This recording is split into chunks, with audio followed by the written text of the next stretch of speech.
Hmm.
Wait.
There is nothing.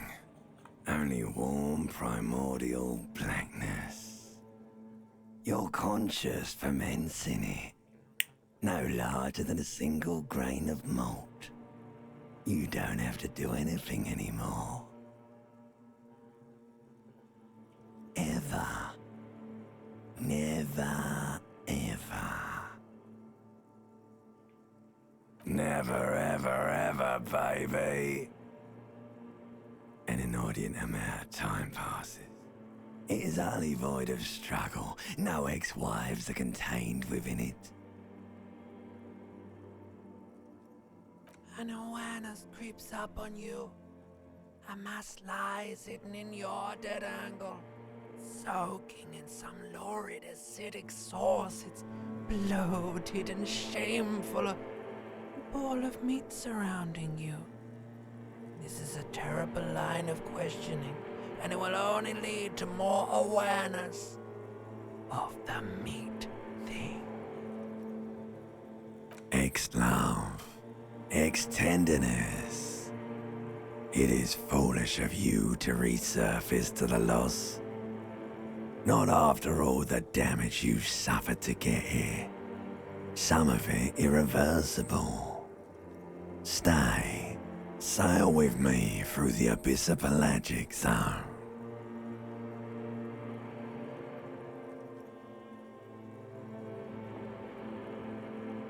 Do you really?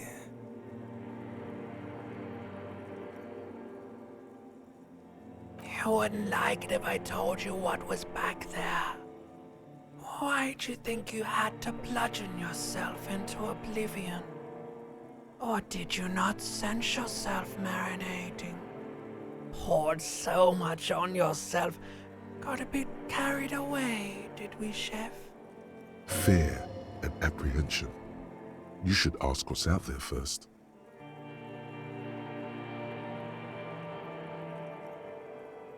Yes, your one disco mother.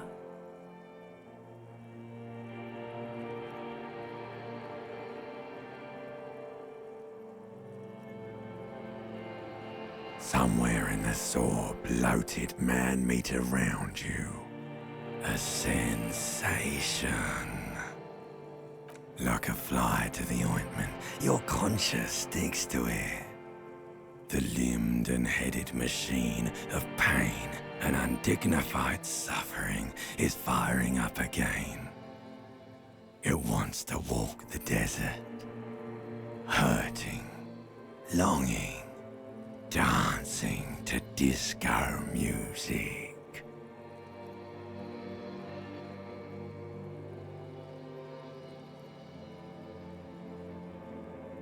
Oyun oynamaya diye geldik.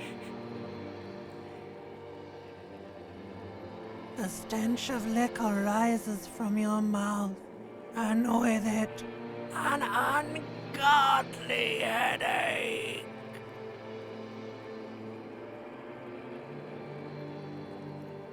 A fiery streak penetrates your skull, trying to force your eyes open. It's a sound, a clarion call from hell. Somehow, you know what it is. A caprice can name a motor carriage.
You hear a jingle.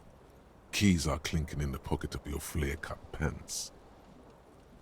It says, whirling in rags, on the aluminium keyring. There is a single key on the ring. The number 1 is etched on it. It should open the door.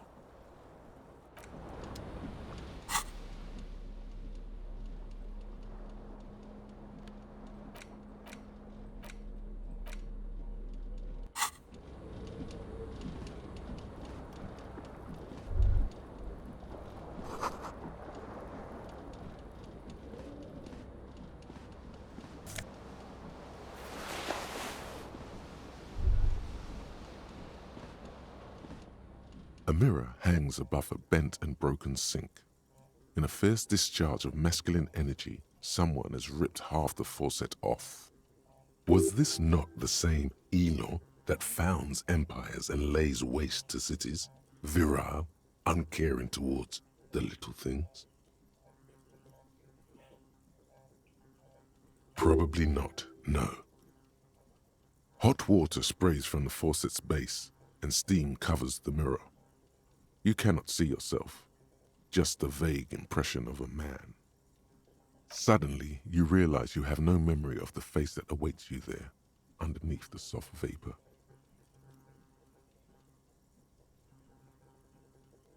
Really, all recollection of the person you are, the people in your life, and even the world you're in has drowned in a sea of blood alcohol.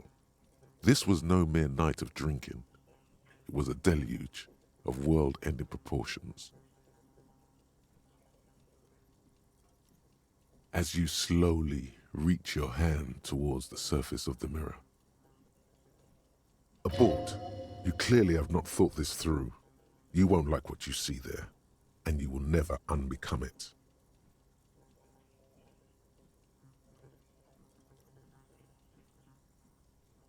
Behold. You have no idea who this thing is, do you?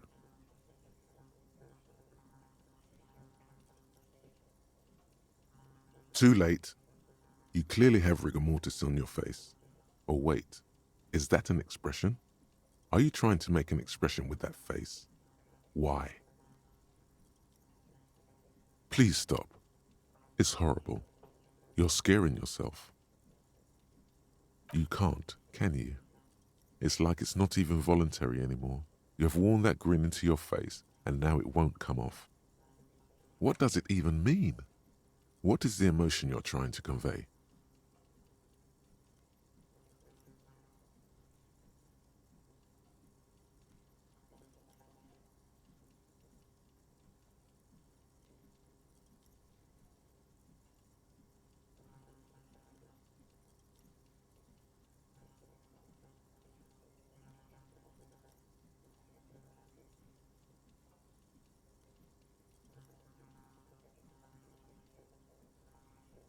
You are correct.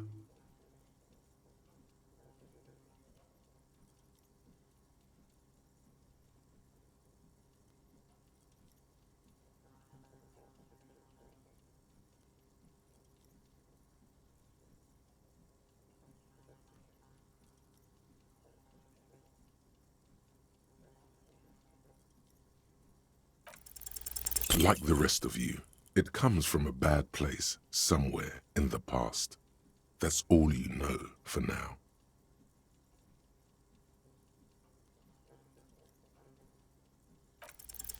It's too late. Like an image on film. The expression belongs to your primary motor cortex. It would take a minor neurological miracle for you to cease producing it.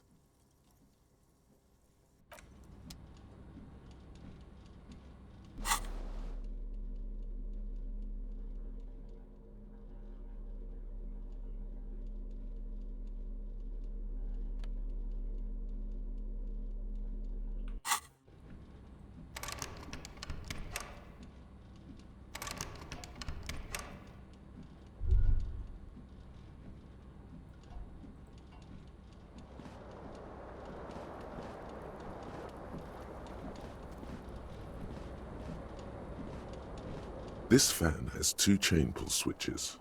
One ends in a tiny fan, the other in a light bulb. A truly horrific necktie has somehow attached itself to one of the blades.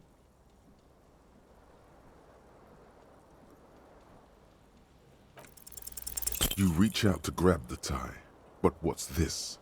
Diffuse, radiating chest pain. Doom comes over you. This is bad. Feels like sharp stones grinding in your chest and keeping you from moving. For quite a long time. Still ongoing. Now is a good time to start worrying. Finally, the pressure recedes. You find yourself covered in cold sweat and trying not to move, hoping it will keep you from dying.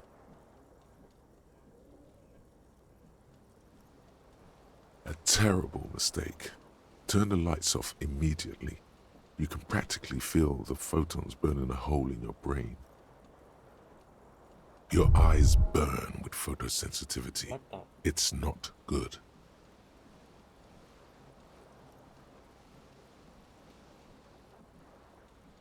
The blades come squeaking to a halt.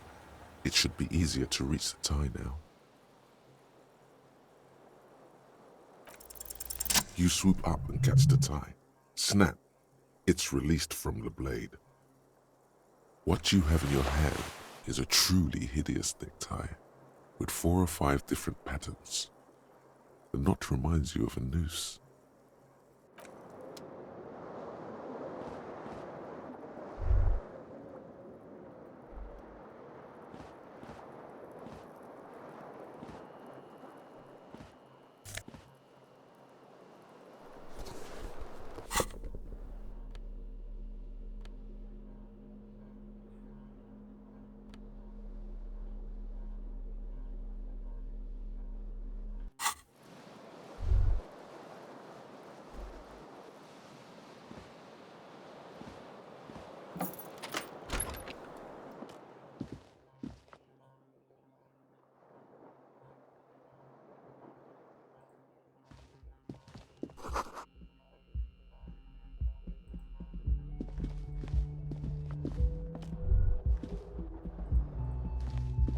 Hello, officer.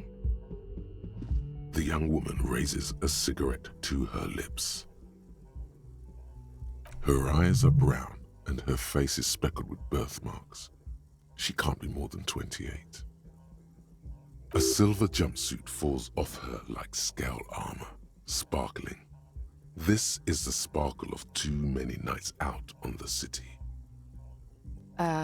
No.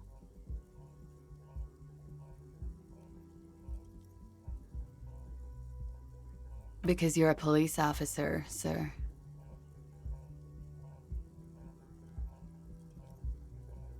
I am, yes. Unless you've been feeding us a set of very well-rehearsed lies all this time. You've been here for 3 days, on official police business, no less. Couldn't say. In truth, so far, mostly drinking.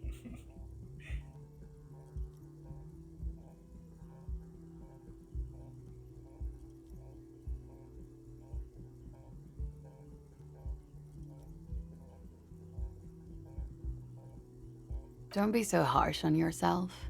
They let almost anyone be a police officer. Could it be because of the drinking?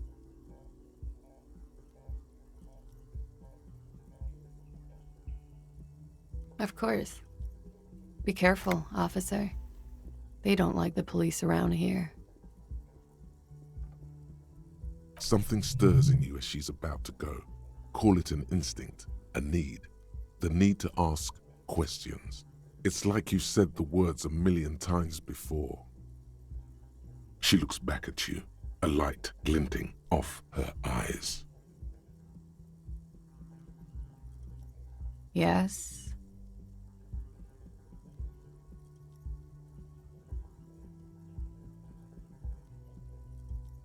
There was the usual ruckus. Loud disco music. I couldn't say. It's impossible to hear people speaking from over here. Oh, yes. Various artists. Ostentatious orchestration prime among them.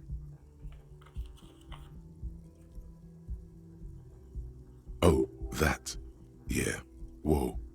The less said about OO, the better. OO were huge where I come from. I was very young then, of course. Like 7. Life gets hard, but we go on. It would appear so. At around 2 o'clock, the disco stopped and there was a change of pace. A slow, sad song started playing, like organ music on repeat. That went on for quite a while. Some of the time, you were yelling along to it.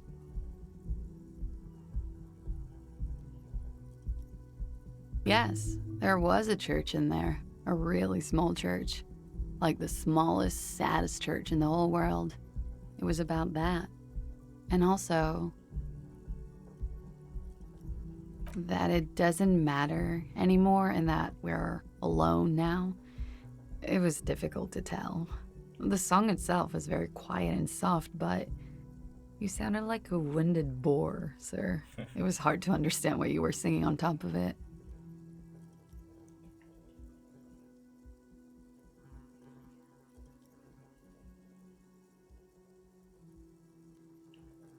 Then you started screaming and trashed the place.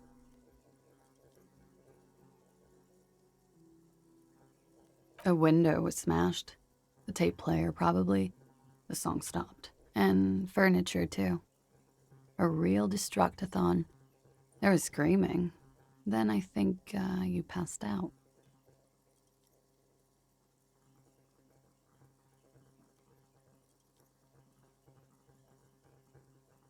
There was. I think you screamed that you didn't want to be this type of animal anymore. I may have misheard, but it was sort of memorable. I went out afterwards. Everything was quiet by then, around 4 or 5. And that was it.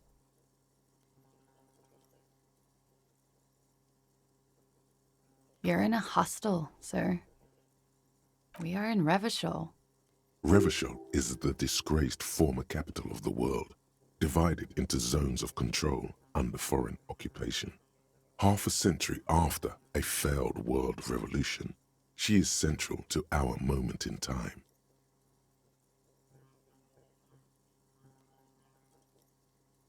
You sure look like you're from Revachol. Revachol parties. Her accent suggests she is not from around here. She's from Aranye, another part of the world.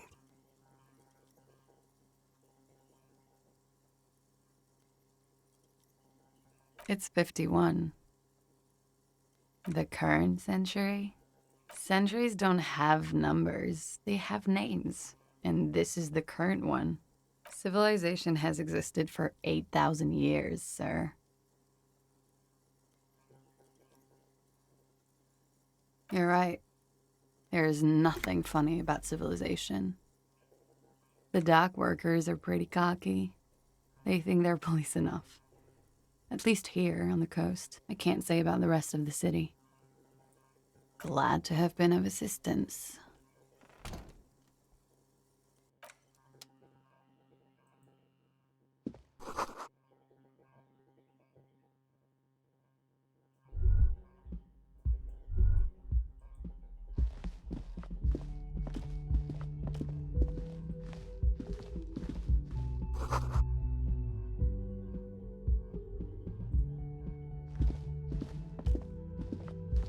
The door is closed.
You should totally sing karaoke here, the first chance you get. Your emotions need to be expressed. People need to know your vast, oceanic soul.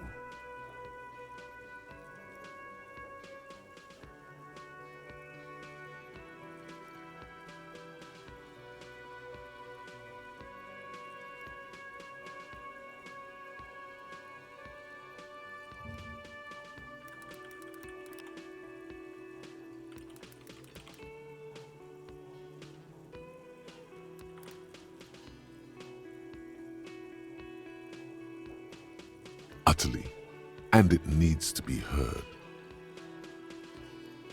Through a PA system, by other people.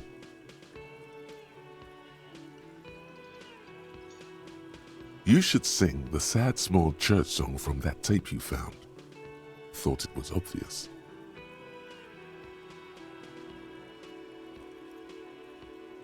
No, don't sing the happy song.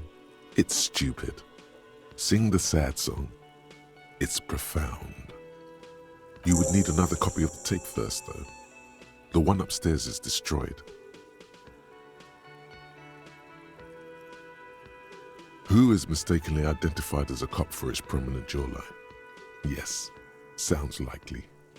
You should probably go on stage and pose for a moment when you're done with this thought. See if it works.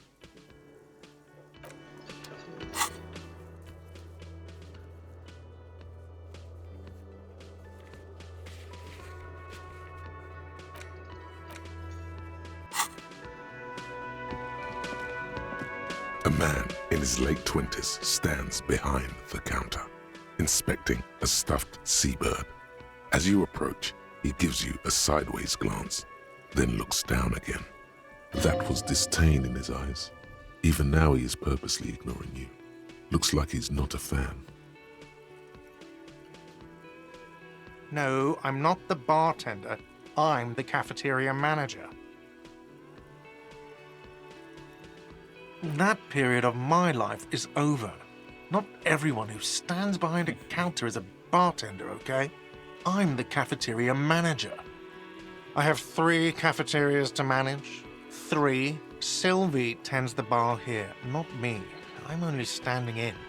She just, you know. His eyes dart from left to right. This man isn't lying, but he is hiding something. So now you're a cop. Oh, forget it. Oh no, you're a hero.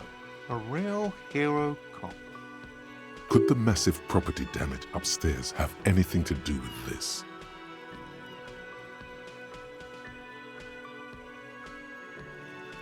Am I? Or did you ride in, take the body down, solve the murder, and not trash my hostel room?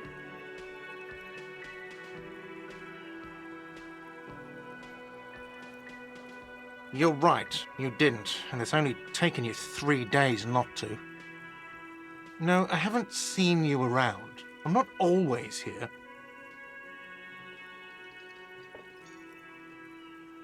A competent work of taxidermy. The white and brown seabird lies among piles of coasters and drying mugs. One of its wings broken. The man is trying to mend it. Looks like the bird was ripped off the shield that was used to mount it, most likely on a wall. This is the Great Skua. The seabird is the symbol for the discovery of the Insulindian Isola, the part of the world you are in right now. Something about it makes you feel bitter. Look, your buddy is over there.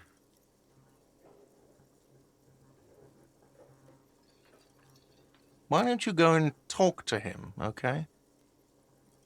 He pretends not to hear you, concentrating on the bird instead.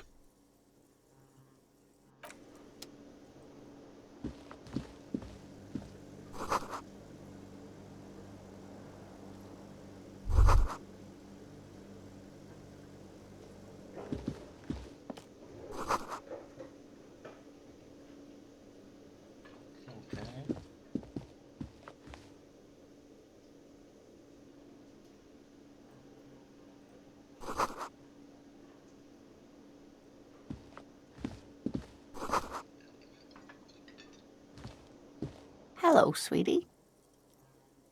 Oh, hi. You shouldn't keep your colleague waiting. A bespectacled man in an orange bomber jacket is tapping his foot on the floor. Looks like he's waiting for someone. You. As you approach, he narrows his eyes and extends his hand in greeting. If an assault were launched on this building right now, If the windows came crashing down and the whole world descended upon you, this man would hurl himself in death's way to save you. You are sure of this, but why? He is your half-brother. Hello, I'm Kim Kitsuragi, Lieutenant, Precinct 57. You must be from the 41st. You realize he is waiting for your name. This is your chance to come up with a really good name for yourself. Get creative. Conceptualize. Concentration makes you squint your eyes. Your name should be deep gold and orange, like a forest fire looming on the horizon, but mixed with the stench of liquor rising from your breath. You're 2 steps closer to it, but there are still many to go. Okay then. It looks like we had a little scheduling error on Sunday. Saturday too, actually. Have you had time to talk to the manager here?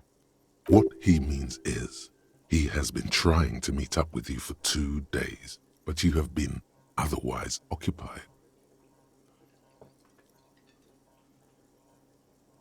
If you don't mind, we should talk to him again. Ask him for a rundown of the area, now that I'm here as well. I understand the scene is out back, right?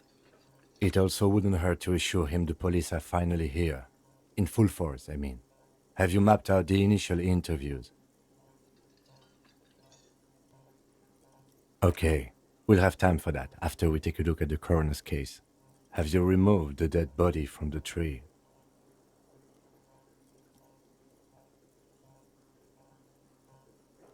So, the body is still in the tree. This is the first time you detect a weariness in the lieutenant's voice. It is obvious he would have preferred for the body to no longer be in the tree. Makes sense. Where it has been hanging for 7 days straight. We should go there as soon as we are done talking to the owner.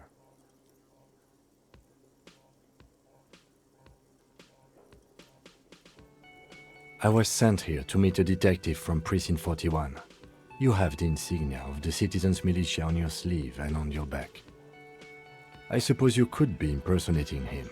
You could have gotten the insignia from the black market or forged it. But for now, I'm going to set those possibilities aside. I'm not from the Inspectorate General.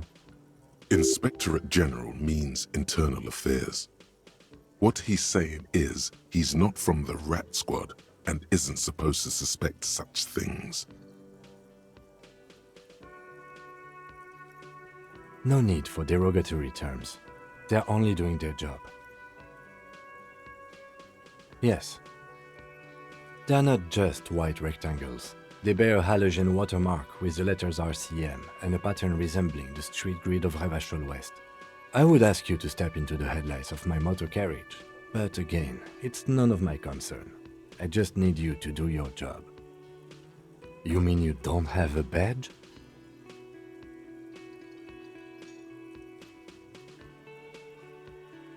Oh, if you didn't have your badge, then that would be very bad. You would need to report it on my shortwave. But since you do have it, we can go straight to the task at hand. After you, officer. Lieutenant Kitsuragi is now in your party. You can talk to him whenever by interacting with him.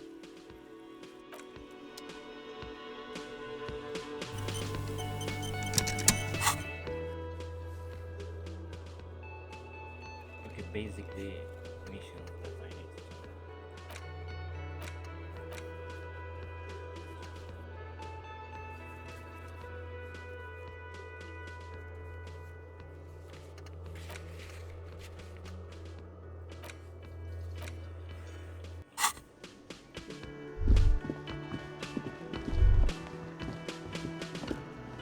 The man with the unimpressive beard notices you approaching.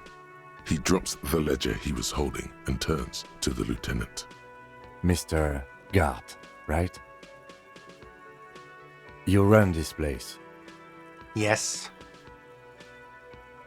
I am Kim Kitsuragi from Precinct 57. This is an inter-district investigation, so joining me from Precinct 41...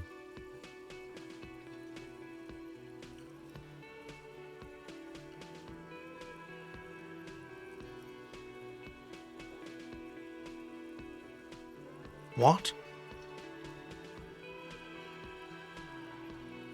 I have no idea what that means.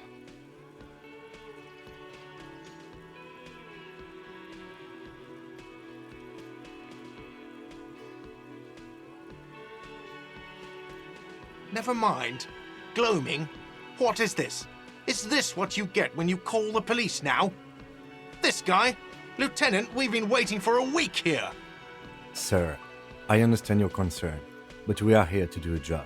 And for us to do it, I need you to stay calm. Yes, of course. I know it took us a while to arrive at the scene, but it also took you a while to call us. It was you who placed the call, correct? No, I only just got here. It was probably Sylvie who called you. She usually works the bar here.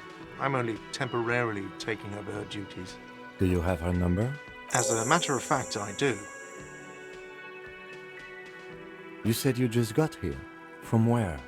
Are you a local? What, of Martinez? No. I live in Jamrock. I only sometimes come here to keep an eye on the place.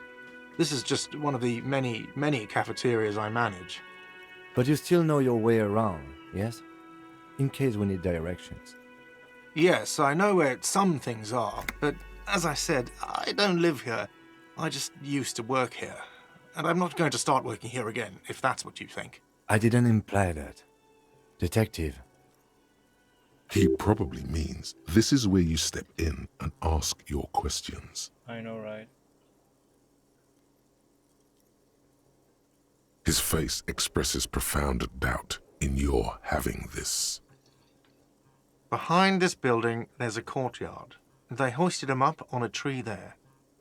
That's easy. See that door there? First you exit through that. Then, to your right, you should see a big hole in the fence. A really big one. You can get to the courtyard through there. No need for the keys. The hole is big enough for the Franco-Nigerian cavalry to fit through. Haven't you asked me that already? What is it with you and this woman? She has nothing to do with this. Okay, you got me. She went away because of the dead body out back. And because I asked for her number. That's why Sylvie went away. I hope you appreciate that. Thank you.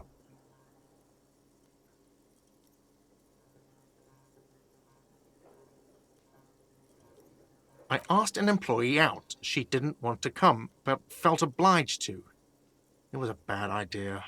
Now, what is so goddamn fascinating about that for you? It's got nothing to do with the lynching.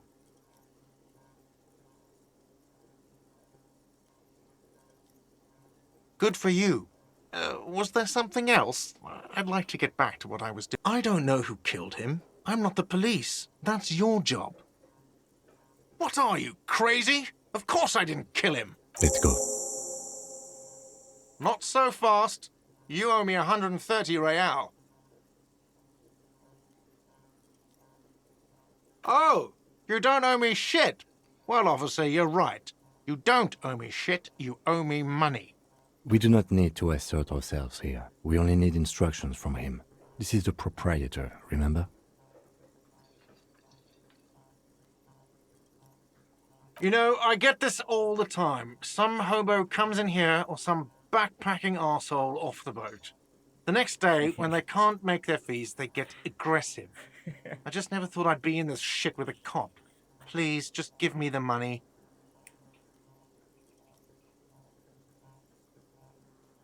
Let's see. 3 nights at a tariff of 20 real comes to 60 real. Then there's the window you annihilated. The hole in the window was the first thing I saw when I came to work. So don't try to tell me you didn't. That will be 40 real in damages. Another thing you've annihilated is half the bar. You've run a tab of 30 real. Actually more, but we'll round it down to 30 for your hard work maintaining the stability and order of Revachol. That's 60 plus 40 plus 30 equals 130 real. And yes, real is still money. What the fuck? What are you, brain damaged?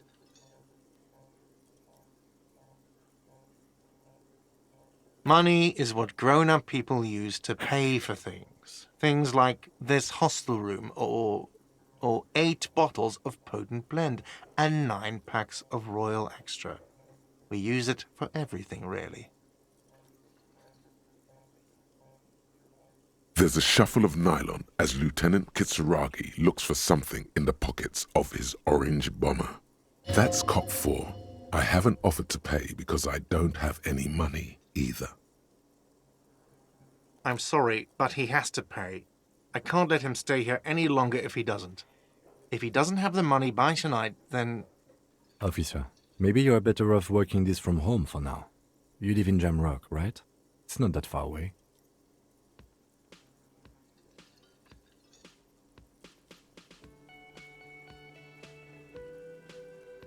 You mean somewhere else to run up a huge debt?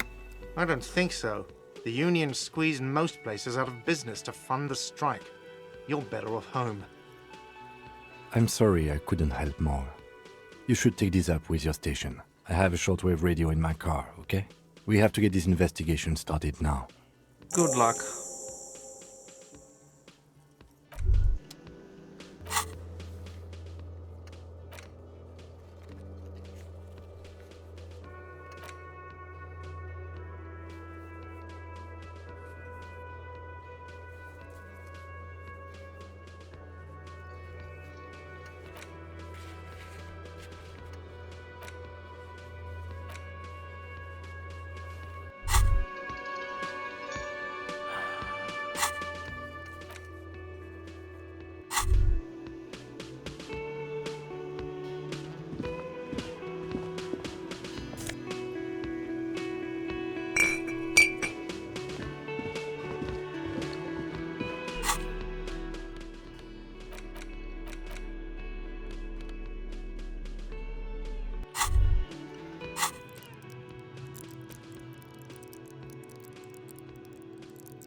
By the way, where is home? The address is coming up blank, and this place sure isn't it. But you've been at this hostel cafeteria for only 3 nights. Where were you before? You had to be somewhere. You don't really know, do you? South, maybe, doesn't sound like somewhere you can stay if you run out of money. Entertain the thought when you get the time. Maybe being a hobo and a cop has its advantages.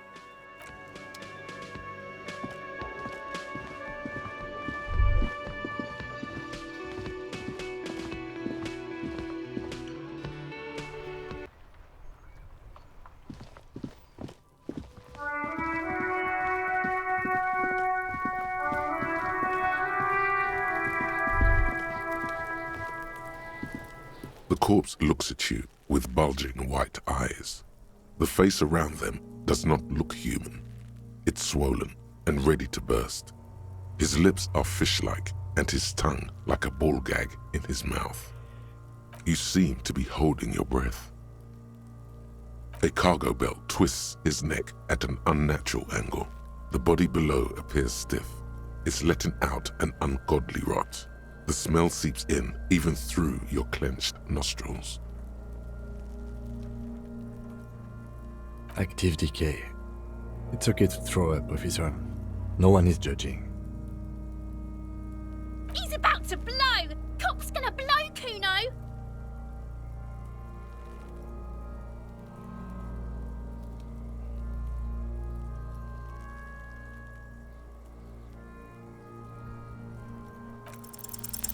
The smell is repulsive.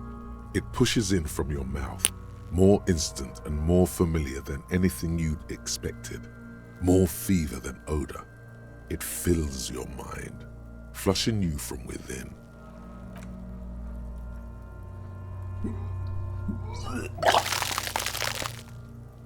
Crap.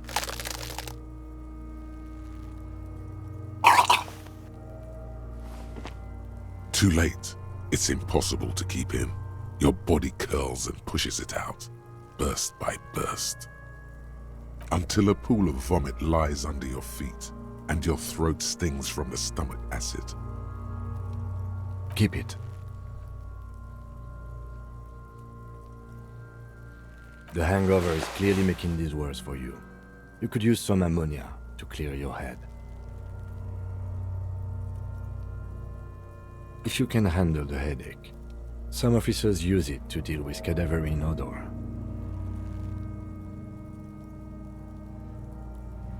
I can't handle the headache. There is Frit nearby, east of the hostel. They usually have a small apothecary. If they don't... There's a greenhouse here, and a gardener with a wheelbarrow on the corner of the whirling in rags. If she works here, she might have something for the smell. Pretty clever. Acquiring ammonia will provide a modifier to the white check. Modifiers make checks easier and allow you to retry them.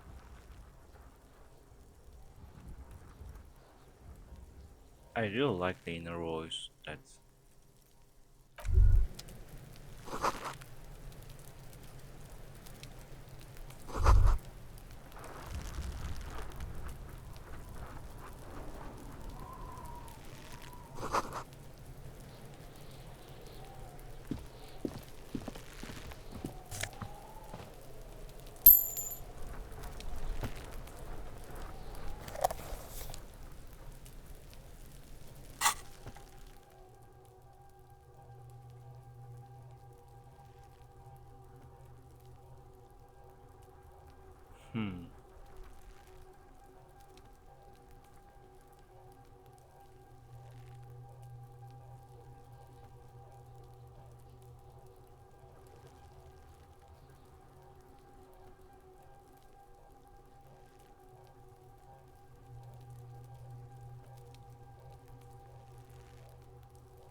Kuno's got this!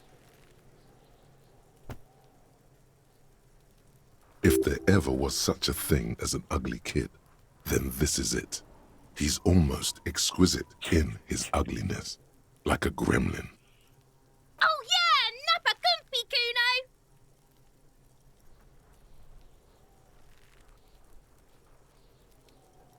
Can't talk, pig!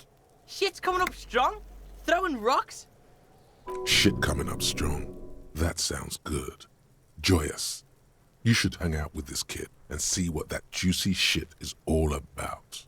I mean drugs. The kid's on drugs. Yeah, Kuno! Ride the lightning, Kuno! Kuno's riding it, see?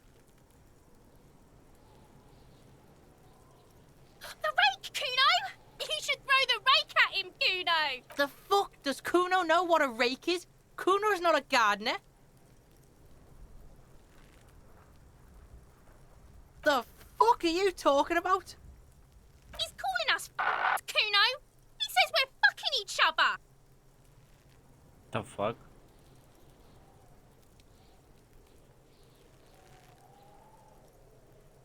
Alright, entertain the Kuno. Show me what you got. What you got there? What you got, huh? Show me what you got. Right, pig. This is where Kuno plays with his little wooden choo-choo. Fuck do you want with it? Look at that fucking shit. You're trying to get Kuno killed. Fuck does Kuno know? Kuno's not a fucking acrobat. The lieutenant takes a quick note in his notebook. It's a trap, Kuno! Don't climb it, Kuno! Dunno. Keep that gardener used to work there. Kipt is a pejorative term used to describe people of South Seminese or Areopagite descent. It used to be a common first name among the Areopagites of Ilmara. Not so much anymore. Look, Kuno doesn't explain shit. Kuno just says shit. Yeah, her. What was she doing in the greenhouse in March anyway? What kind of gardening is done in March? Yes, it seems suspicious. You don't like things being like that. Suspicious. Yeah, whatever. Kuno doesn't give a shit. Kuno's Kuno, pig? It's always Kuno, never I. Clearly the kid's using the third-person perspective as a shield.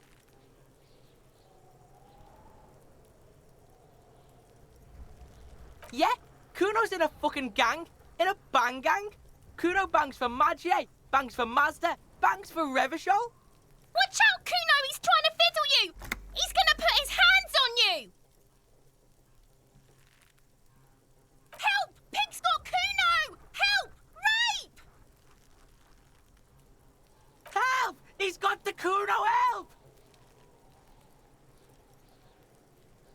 Everybody, please! He's digging his dick out! The hell? Escalate, Kuno! His dick is out! You're afraid! Pig's in here, Kuno! Somebody, please! How did we get here? How did this happen? This makes no sense. There may still be a way out. Just appeal to his reason. Fucking logical! Help! The logical pig is fiddling Kuno! No one? Kuno's doing this because he likes it, pig. This is where Kuno establishes dominance over you. Change of plan. You can't let that happen. It will make things harder down the line. You may end up missing crucial information. Help! The pig's gagging him! Kuno can't speak!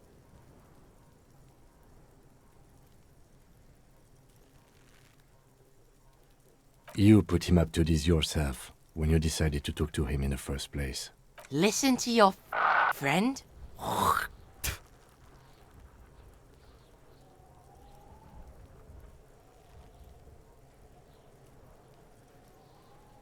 Kuno owns the fat ass. Help! The RCM is trying to fuck Kuno! No! Get off Kuno, you sick fat fuck! The nearly psychopathic way they could slip in and out of the act implies you're not the first victim. Help! Misters, help! He's flashing Kuno! He's showing his genitals! If you don't help Kuno now, it'll be too late!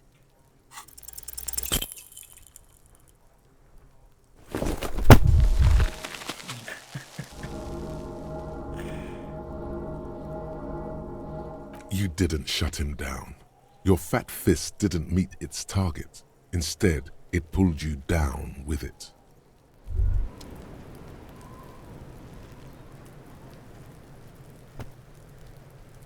You feel something in your chest, an unnatural pressure. It's spreading to your left arm, your jaw. Very, very bad. This is the end bad. All you feel is pain and weakness. You have to surrender now. We all do. It gets so dark.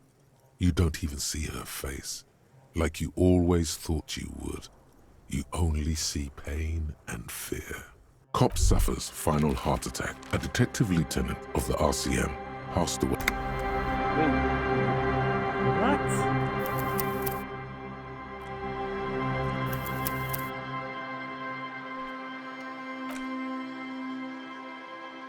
Okay. Got it. Yes?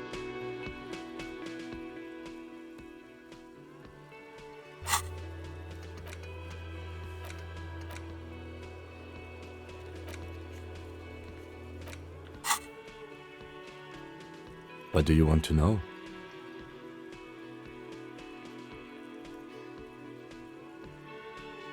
I'm afraid you and I are pawns in a pissing competition. You don't know?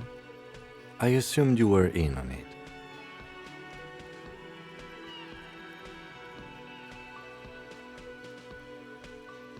That's good. Better still than an imbecilic cop-off. It's just stupidity. We shouldn't waste any more time on it. If you want my take, ask me after we've inspected the victim. Later. Was there anything else you wanted to know about the case? Maybe you can tell me what you do know to help me narrow it down a bit. Do you want me to brief you? 3 days ago, the RCM Emergencies Desk received a report about a security guard who was found hanged in Martinez. An anonymous caller said there was a dead body behind the Whirling in Rags hostel cafeteria. The cadaver had been there for 4 days. No one had come to investigate. During that time, the victim had been stripped of his belongings. The caller did not identify him, but used the word lynching. There is an ongoing labor dispute between the local dock workers and the logistics company Wild Pines. I was told we should approach the death as part of this dispute. A security guard or worker of some sort hired by Wild Pines. This was just hearsay from Martinez, of course. We need to find out the truth. To find him or her is one of our tasks here. For now, all we know is that the tone was muffled using a device of some sort. The desk could identify neither the caller's age nor sex. There's a strong prejudice against involving the RCM in what's seen as union matters. The dock workers' union is the de facto police in Martinez. Now it appears they've started executing too. We cannot allow that. That's us, the Revachol Citizens Militia. We're the police in this city. The RCM, or the Revachol Citizen Militia, is the police force you and him are part of. A self-organized peace corps of the occupied city of Revachol.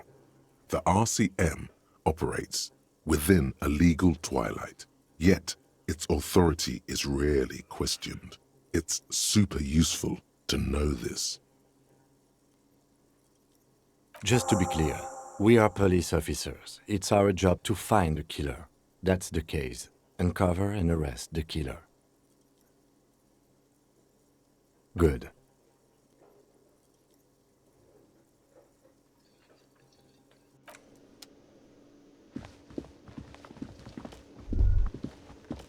The man with the Mr. Gart, right? Yes. I am Kim Kitsuragi from Precinct 57.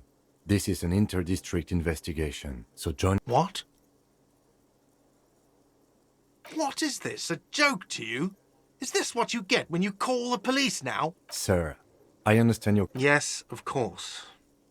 I know it took us a while to arrive. No, I only just got... Do you have her number? As a matter of fact, I do. You said you just got... What, of Martin? But you still know your way around. Yes, I know where... I didn't imply that. He probably means this is where you step in and ask your questions.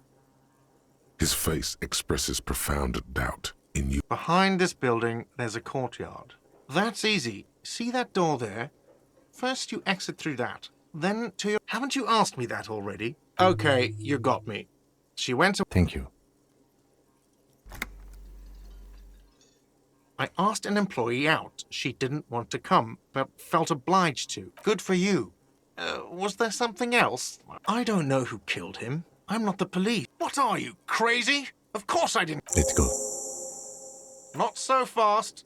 You owe me 130 real.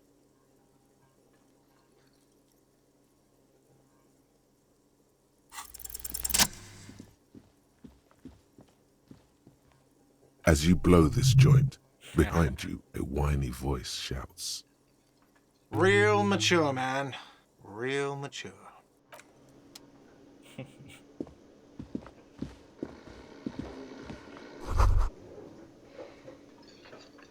That sugary black rum stain on the counter makes you teary-eyed with joy.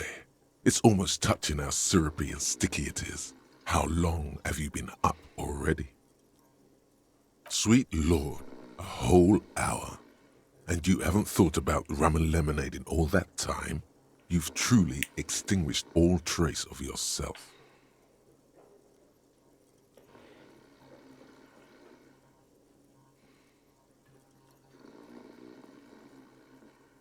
Maybe you haven't turned out well for your drinking. Have you thought about that? Get a goddamn rum and lemonade into yourself, boy.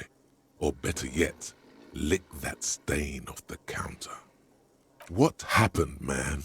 You used to be cool. Get your drink on and your act together.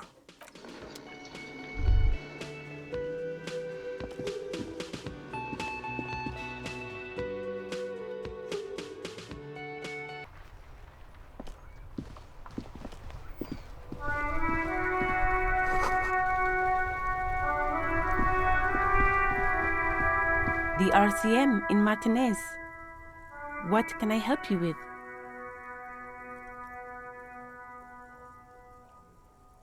We don't see a lot of police around here, that's all.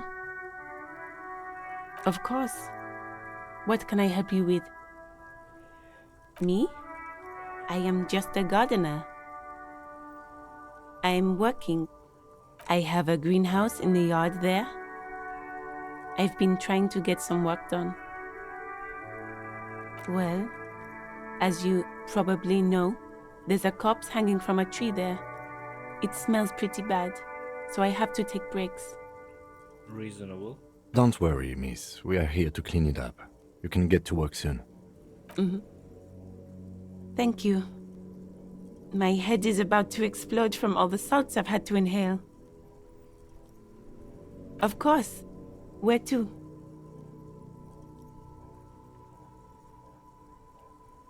What do you mean? Yes, sir. District of Martinez. He knows where we are. He just wants directions.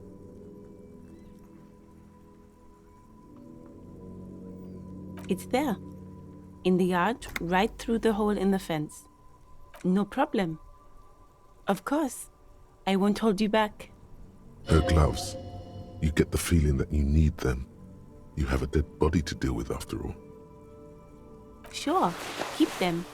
I have another pair.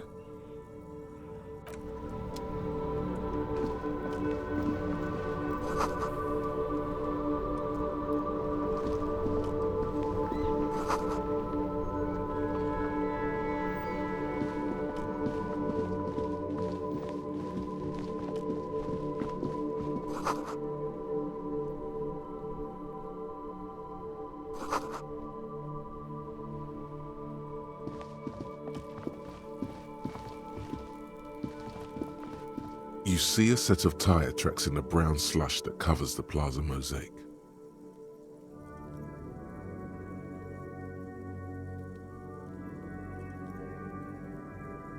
Hard to say.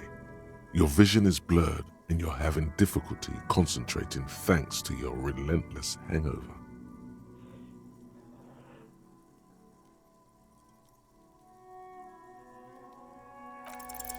No, these tracks are not interesting at all. Let the street sweeper just sweep them away.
An inconspicuous pile of the roofing material, Eternite.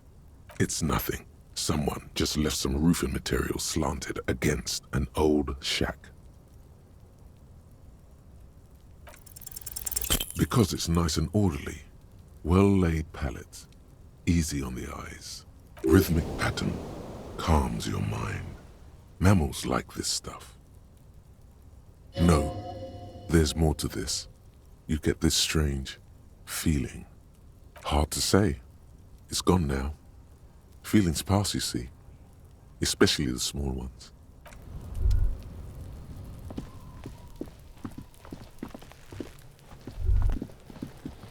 The corpse looks at you with bulging white eyes.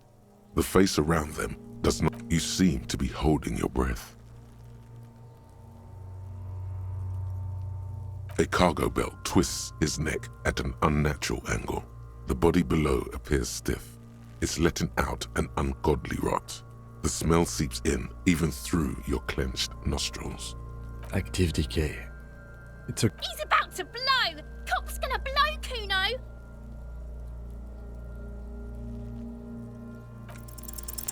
The smell is repulsive. It pushes in from your mouth, more instant and more familiar than anything you'd expected. More...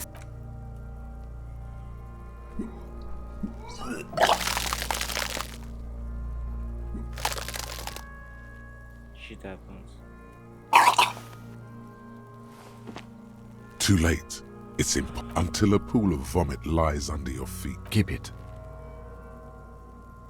The hangover is clearly making this worse for you. You could use some ammonia, if you can handle the headache. I can't handle the headache. That young woman, the gardener, mentioned she used salts for the smell. If she doesn't have any, there might be some in the fridge store near. Acquiring ammonia will provide a modifier to the white check.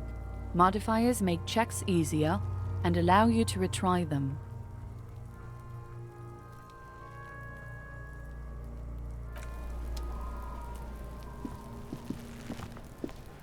Kuno's got this! If there ever was such a thing as an ugly kid, then... Oh yeah! Nappa Gumpy, Kuno! Right in the dick, Kuno! Get him right in the dick! It's loving in the dick. The boy is sweating profusely. His eyes are like two black holes and his jaw is twitching as if trying to break free from the empire of his body. Fuck that! Kuno, yeah! Right in the mouthhole! Shits himself? The rake, Kuno! You should throw the rake at him, Kuno! The fuck? Does Kuno know what a rake is? Kuno's not a gardener. Alright, entertain the Kuno. Show me what you got. Irregular speech patterns, overconfidence. Could this kid be on drugs? This warrants further investigation into this Kuno. Shitload pig. What's your question? Don't tell the pig shit, Kuno! Pig's choking! He's totally choking! If I were to want to waste my time, which I do not, I would ask them who he is, how he got there, and the usual.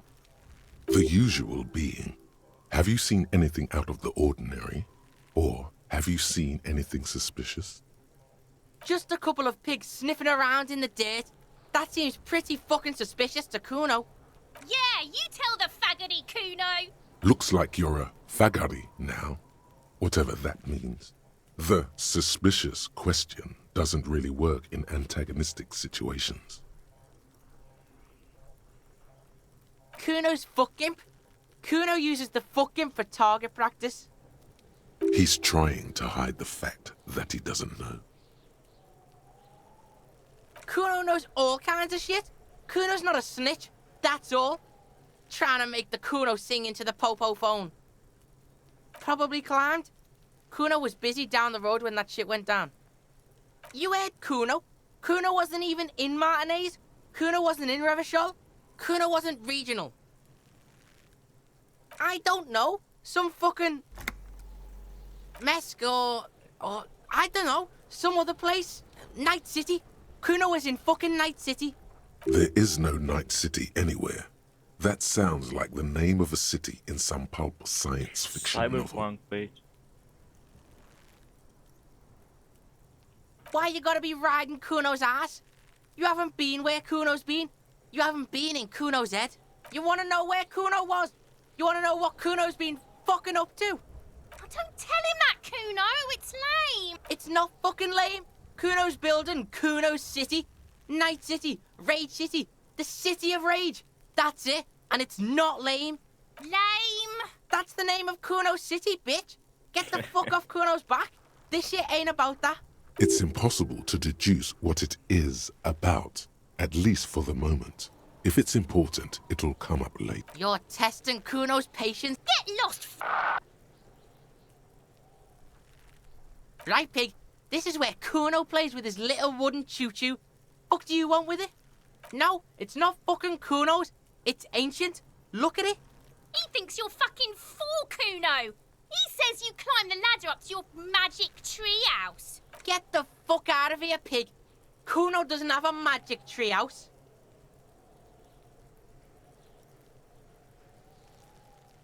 That's just some shit roofing gimps left behind, lazy dinks. There it is. That strange feeling again. As if there was more than meets the eye about that pile of roofing material.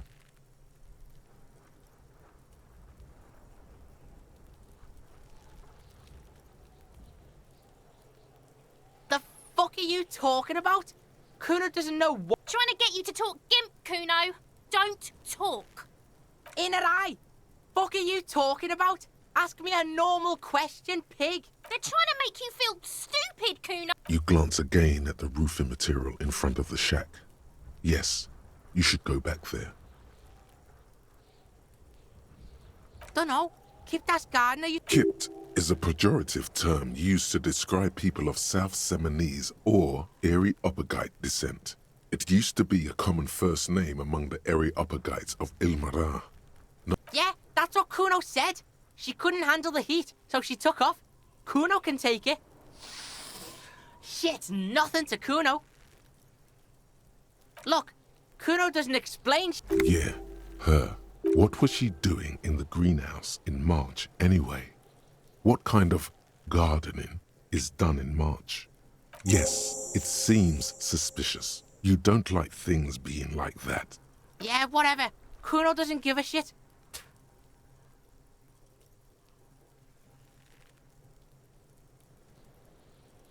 Kuno doesn't fucking care.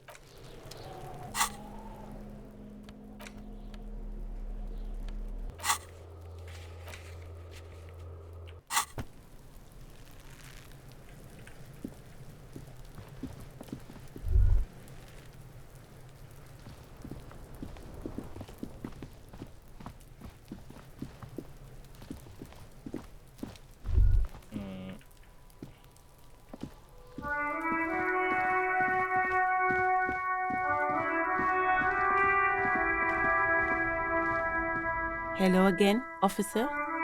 How are things? Sure, I'm done with them. Go easy on that stuff. It gave me a terrible headache.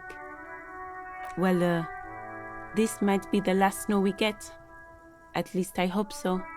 Snow has nutrients in it. Helps everything green up in the spring. At least that's what my grandma always told me. Yes, think about the cute grandma, not the weird snow.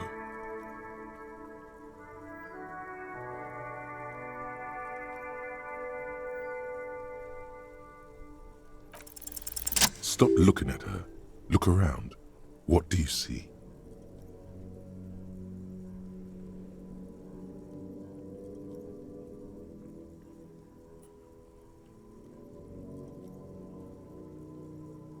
That's right. And the canal, the bookstore, the harbour gates. This is a great vantage point for keeping an eye on you.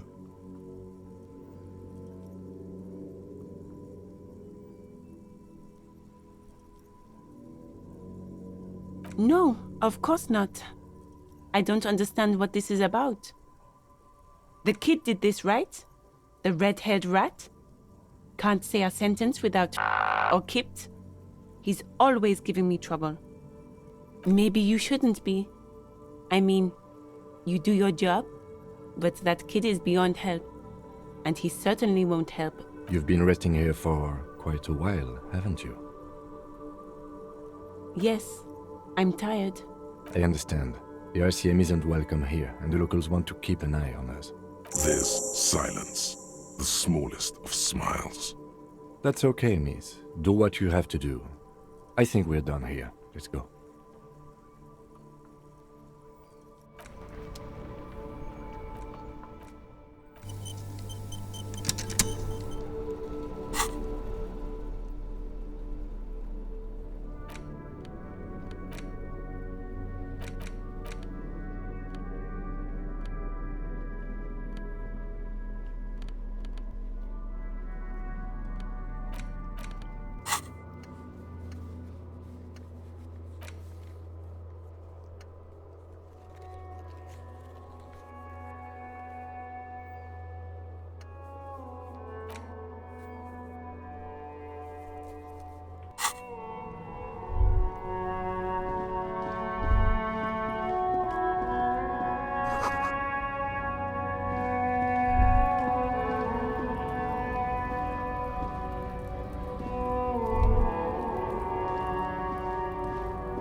There he still is, looking right through you with his white eyes. The body below is entirely dedicated to that corpse smell.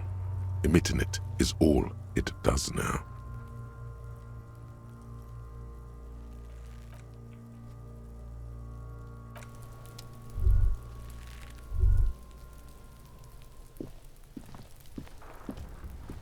There are several footprints in the mud, left by work boots. Anywhere from 6 to 12 pairs have walked here. Heavy workers' boots with reinforced toes and hobnails all over the yard. Isn't this something an industrial worker would wear?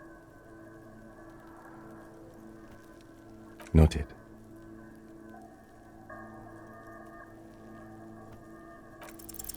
Maybe more than 12. No, 8 pairs of boots have shuffled back and forth in the mud. 1. Standard work boot, steel reinforced toes, number 46. 2. Standard work boot, steel reinforced toes, 3. Hobnailed work boot, steel reinforced toes, 4. Standard work boot, number 45 or 46. 5. Another standard work boot, steel reinforced toes, number 44. 6. An aberration, light as air, impossible to tell. Could also have been an adolescent. You're not bad. It's as if the whole world darkens. Everything else has a thin film of unimportance on it, and the tracks burn in the middle of it, in a strange, beautiful way. 7. The glowing outline of a standard work boot, number 46. But the imprints are twice as deep as the others. The weight exceeds 200 kilograms. 8. And yet another standard work boot, number 44. There's an aberration in the pattern of the sole, however. The right sole is smoother, more worn. 44. Has to be. I need to see it everywhere. How many? I was pretty off then. I counted 20.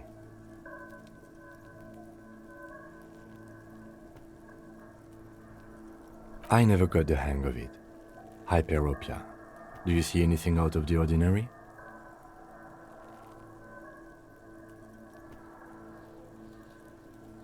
$200? Could it be the combined weight of 2 people, one carrying the other who's tied up? Let's say a heavily built worker carrying a similarly built, soon-to-be-dead man.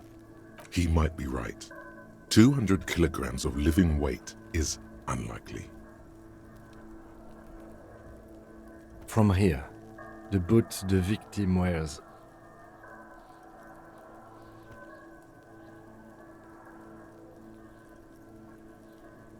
It's bad, very bad. Before you can heave, the wind changes direction again. the greenhouse plastic flapping in its gusts. He appears to be wearing some kind of armored boots. I can't see any exotic prints here. Someone had to carry him. Are any of the other prints deep enough? Wind keeps changing. Are any of the prints deep enough in your opinion? Which ones? That's a tree. I think we're close to a conclusion here. Possibly, yes. But why?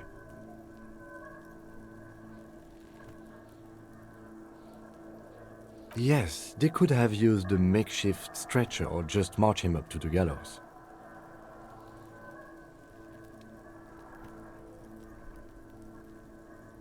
Even easier to carry on a stretcher, or between two men. Anyway, it's for future consideration. What else can you see? A woman? Or a kid? Understood. Anything else? Interesting. Let's name it the Old Soul. Someone operating a workbench with a pedal? Like a joiner at the harbor. Or maybe a drummer? No, it's not. Forget I said it. We are not looking for a drummer. Perhaps it could be a driver. A driver would wear out their right shoe before the left. The accelerator is on the right.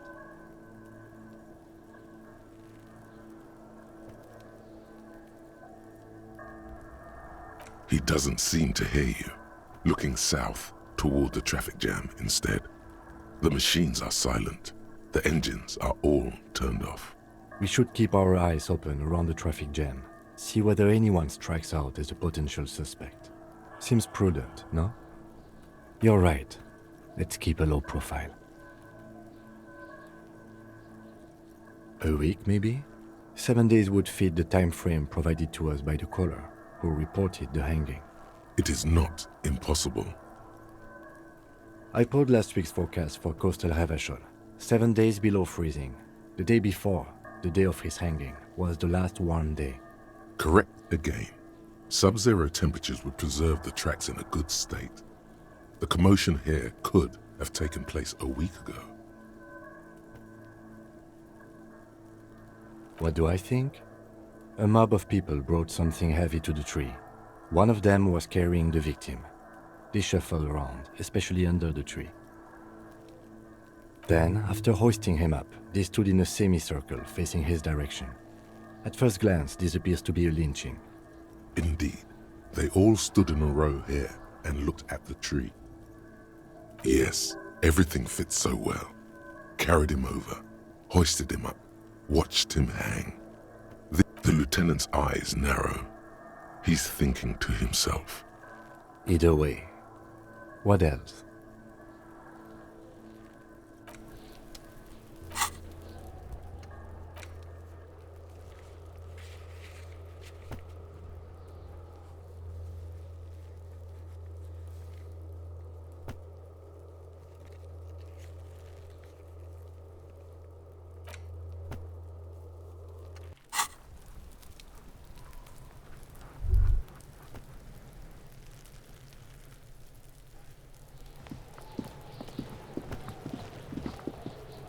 This trash container is locked. The sliding lid has a padlock that says, "Whirling in rags." There's something in there, not necessarily connected to the case, but still. The body is downwind from here. Maybe you prefer the smell of garbage to the smell of death. The lieutenant leans in to inspect the lock. We could try using a pry bar. There's one in my motor carriage, or we could ask for a key from the manager of the Whirling in Rags. He probably has one. He might also have information. This is better than the pry bar idea.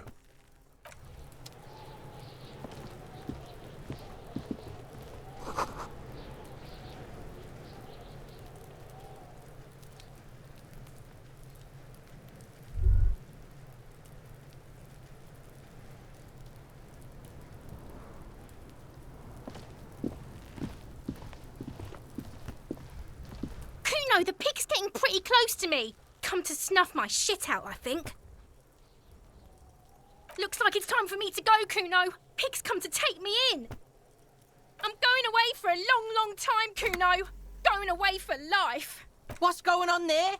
Fuck are you trying to pull, pig?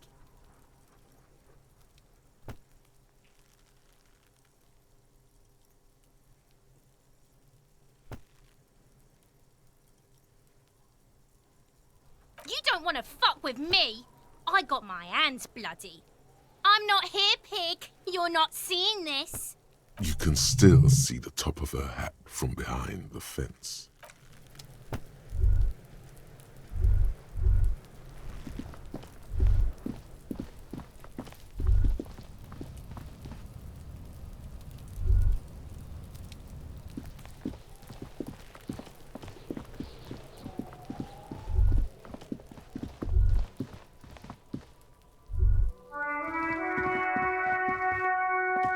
An old call box with a matrix of push buttons lists all the companies in the East Delta Commerce Center.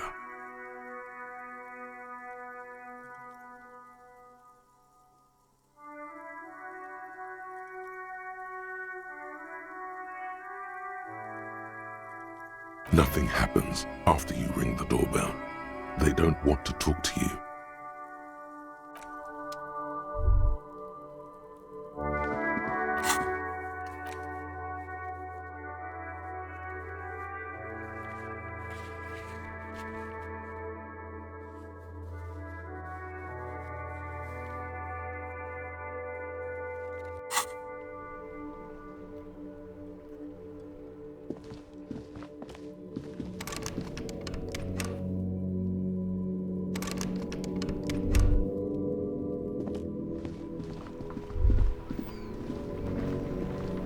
This Post Lavantorie mail collection box has been heavily vandalized with graffito. A closer inspection reveals 2 bullet holes in the front.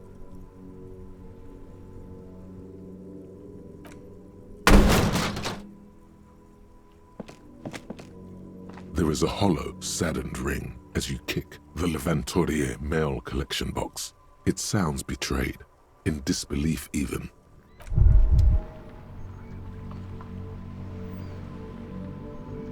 Wait, no. No. You feel something in your chest, an unnatural pressure. It's spreading to your Yeah, left what the arm, fuck? your jaw.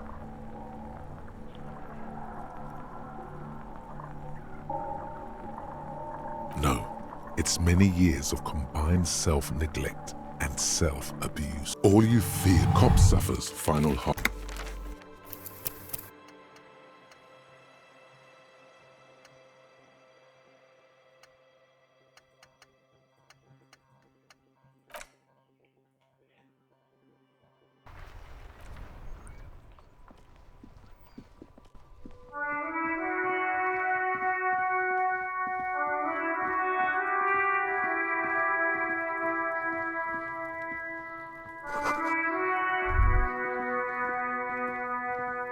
This trash, there's something in there. Not necessarily. The body is downwind. The lieutenant leans in to inspect. We could try using a pry bar, or we could ask for a key. He might also have information.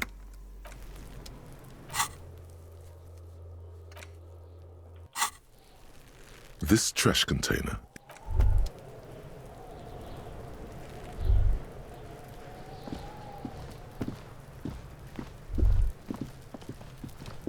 We did this, right? There are several footprints in the mud, left by work boots.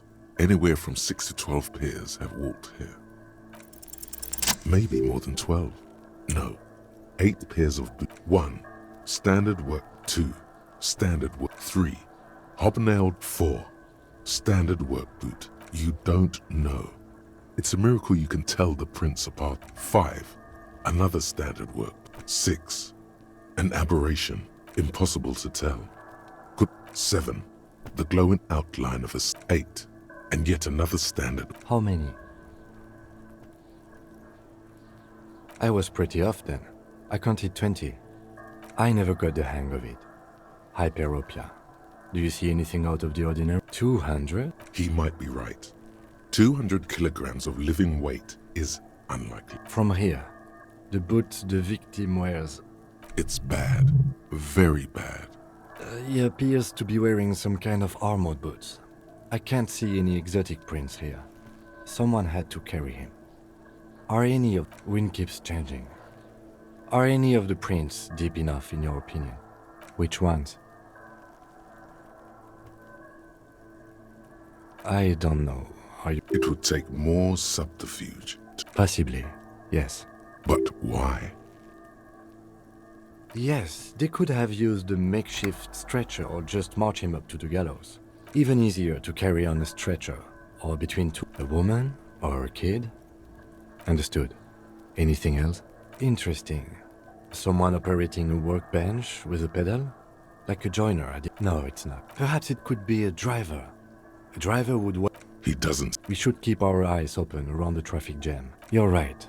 Let's keep a low profile. A week, maybe? It is not. I pulled last week's forecast for... Correct again. Sub-zero temperatures would... What do I think? Then, after hoisting... Indeed. Yes. Everything fits so well. The lieutenant's eyes now... Either way. What else?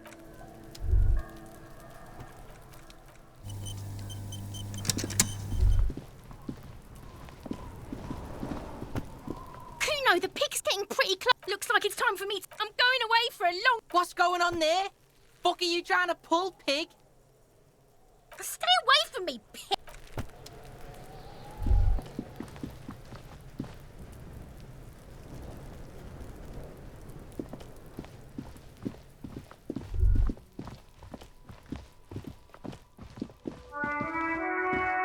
An old call box with a matrix of push buttons lists.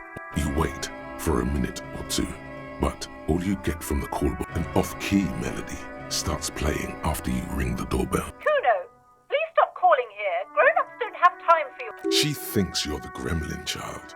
What would he say to this?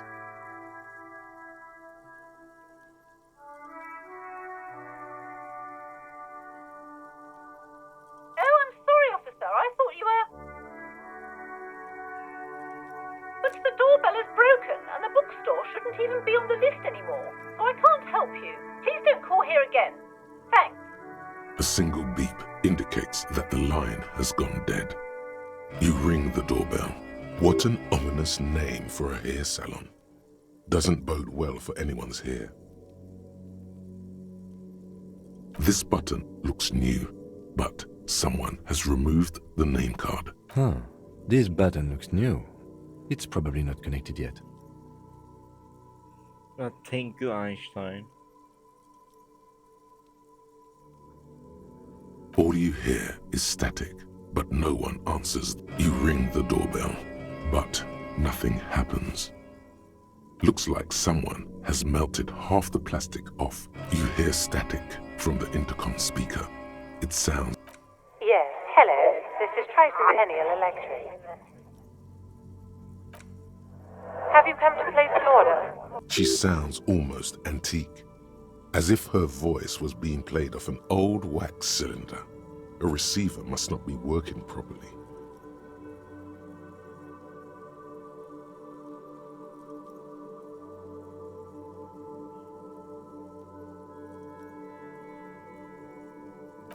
My God. The lieutenant exchanges a look with you. It's you. My God. I didn't think I would hear your voice. Who cares that you don't remember her? Just go along with it. No, something's wrong here. Are you sure she's talking to you? Michelle, just please. Why did you even call? I don't understand. You've been gone for months. I thought you didn't care. Ever since I came to live here, it's been different. As if my mind's been wiped clean. A spot of static overrides her words. When she speaks again, it sounds like she's submerged. It's be able to finally meet again. She sounds like she's about to cry. She doesn't answer. Silence. The only thing you can hear now is static and waves washing ashore on the bay.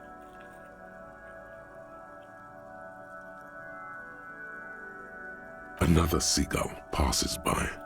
It's getting cold standing here, staring at the silent call box. It must have been some kind of faulty wiring. We should maybe stop playing with this doorbell. It looks ancient. You press the number sign on the keypad that terminates the call. 12 name cards on the call box read.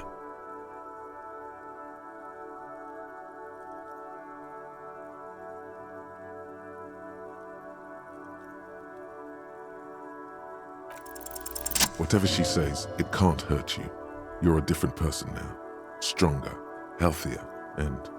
alright, maybe not healthier, but it's a bonus that you've drunk so hard you can't remember any of your past relationships. Oblivion's the ace in your corner. There's a light buzz as you press the doorbell, waiting for her to answer the call. Yes, hello. This is Tricentennial Electric. Have you come to place an order? My gosh. Here come the bad vibes again. Relax. Distance yourself from it. It's huge. My gosh. I did. Wait, is she...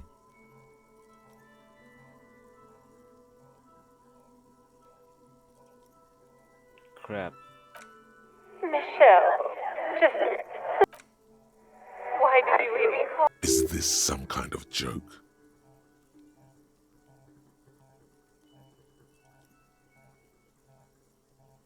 The voice from the intercom doesn't answer, but you can hear her breathing. Ever since I came to work, as if my... You press the number sign on the keypad that terminates. Silence. No one's home. Silence. Nothing happens after silence. No.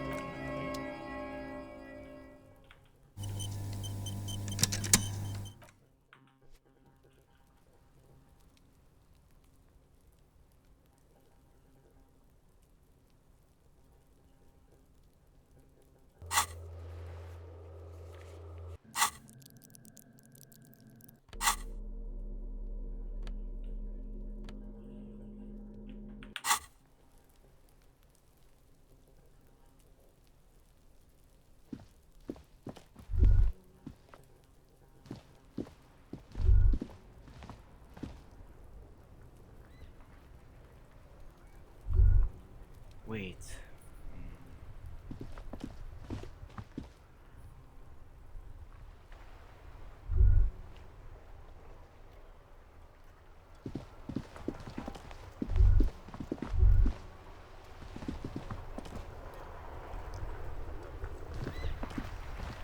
This Postlavantore mail collection box has been heavily vandalized.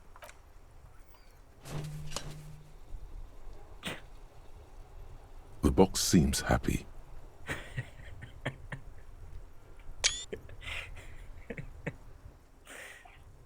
Eat shit, pig, fucked by the coon, and St. G with a crown have been scribbled on it. Jenny is a whore, and best set mailbox also. The mail collection box seems cathartic, thankful even. The worn and beaten wooden planks of the bench do not look overly comforting. We can sit on benches after we've solved the murder. You can revisit the bench if you ever need to pass the time when Lieutenant Kitsuragi is gone.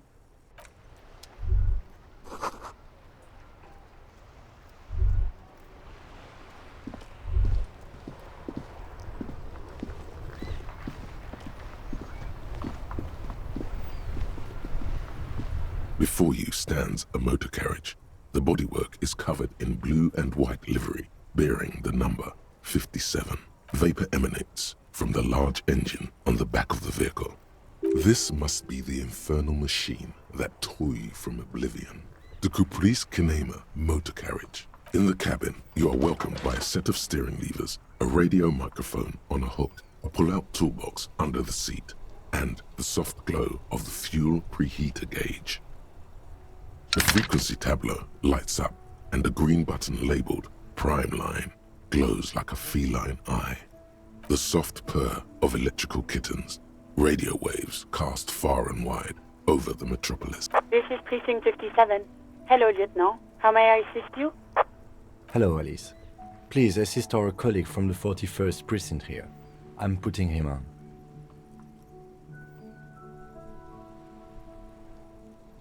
This is Officer Alice Demetri, Precinct 57. How may I assist you?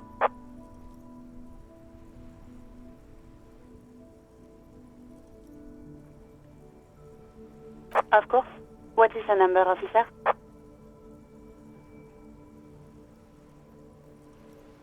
Officer? 57th, over and out. In the cabin, you see a set of steering levers, a radio on a hook, a pull-out toolbox, a metallic drawer slides out from under the seat and clicks into... Take what you need, officer. It's going to be a long case. I'm not protective of my tools. He's clearly a little protective of his tools. But what can you do? Work is work. The handles are long and sleek. The pry bar feels nice and cold in your hand, heavier than you'd think, useful for opening all sorts of doors and lids. It's robust, lets you see things in the dark you would otherwise miss. The pull-out toolbox slides back. The white suede feels luxurious under the touch, and the metal clutch handle so very familiar in your palm. As you tap on the gauge, the indicator pin jerks as if startled. It's in the large orange sector. There's no use pressing the heat button. It won't start without the ignition key. Translation. We're not going anywhere. Alternative translation. Don't even think you can drive my MC.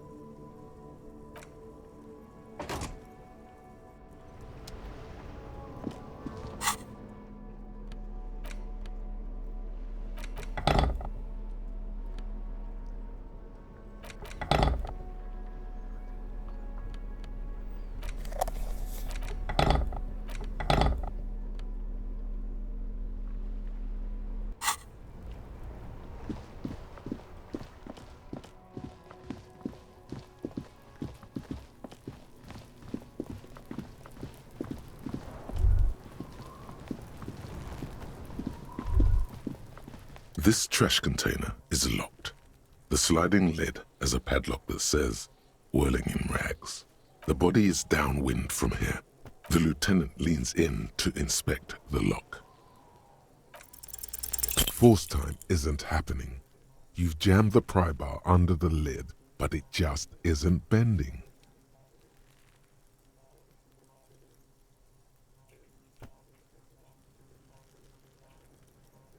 Let's ask the manager for the key. This is clearly not working.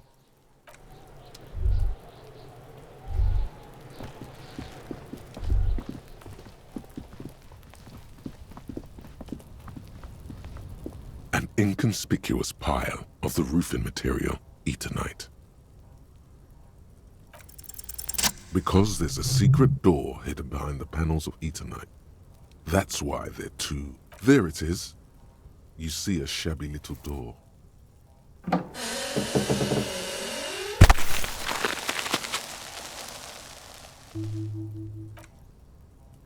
What is this then?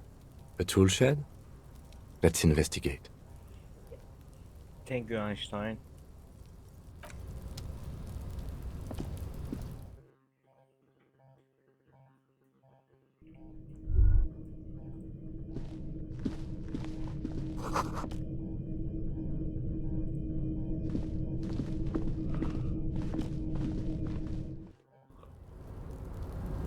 Fuck.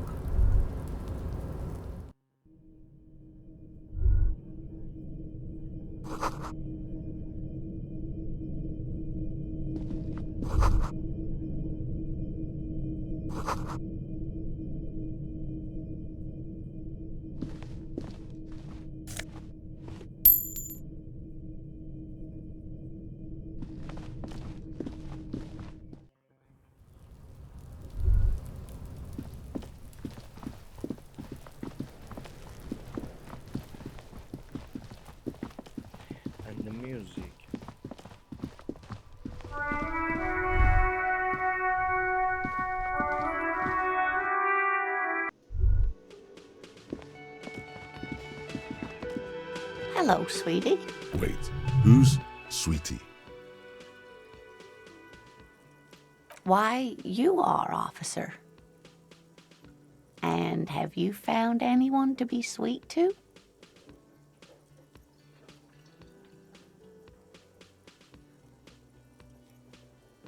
What was with that fucking wink?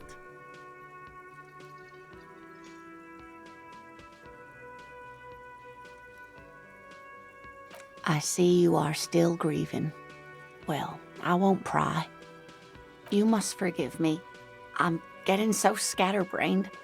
I completely forgot to introduce myself. I'm Lena. My husband Morel and I are staying with our friend Gary just down the street, but I come here for tea when they're away. This Lena is wacky enough for the motley crew. Hire her on the spot.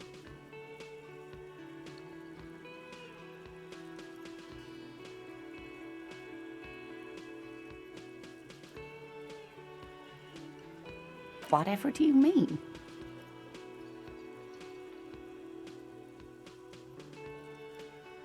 Ah, yes. Probably Roll With Me by the Fletchers. People often quote the Fletchers at me. Morel says it's my theme song. Yes, officer. You look rather dazed. Like a stunned fox. But surely things can't be that bad. Oh my. You know where we are, right?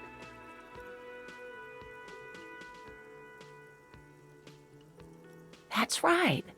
In a hostel called the Whirling in Rags, to be precise. Yes, great. See? We're getting somewhere. What else do you know about our city of splendor? How would I even begin to tell you? Revachol is the most beautiful city in the world. We're fortunate to be here, you and I. I haven't seen very many other cities personally, but everyone says so. Revachol is a rare jewel. This city used to rule the world, though it has seen better days. Speaking of history, you know what year it is, yes?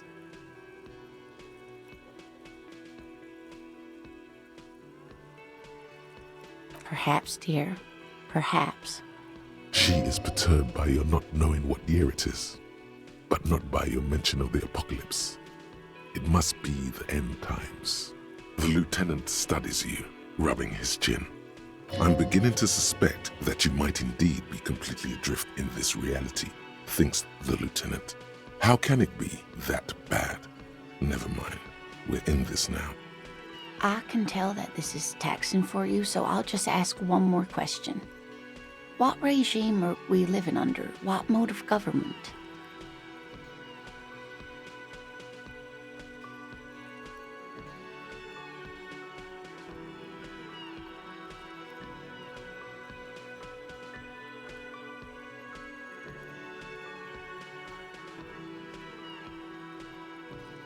Actually, we are not.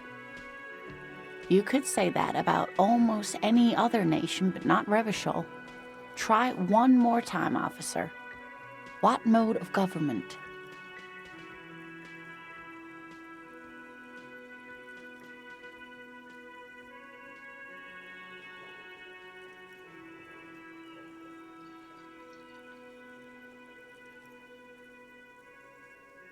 Oh, no. Nothing like that, dear. Revachol is a zone of control led by an alliance of foreign powers called the Coalition. We have almost no government of our own, and certainly not one whose horse... Oh, dear. This is troubling. You really ought to know that, being one yourself. There aren't any cops in... But we should stop for today, sweetie. You look like you need a break. Besides, I'm not the best person to explain the big things to anyone. She's scared now. She's realized you really are brain damaged.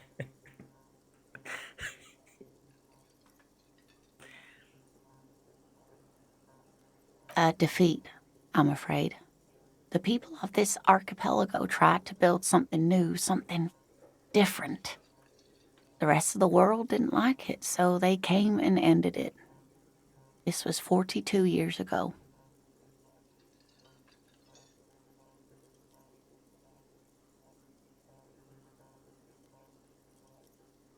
It has something to do with everything. I really don't know how to explain it better. Someone more educated in sweeping matters. Maybe you should ask. No, I'm not an encyclopedia. I won't be a guide either. I'm a detective. Of course. Then I don't know. Someone rich, maybe?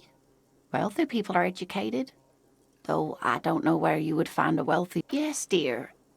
I'm a paraplegic. A paraplegic is someone with limited or no ability to use the lower half of their body. Paraplegia is caused by spinal cord injuries, like falling from a great height, or a grenade explosion. That's quite all right. I'm used to people asking questions. I know they're thinking about it anyway. Of course, dear. Good luck with your case. Gracias.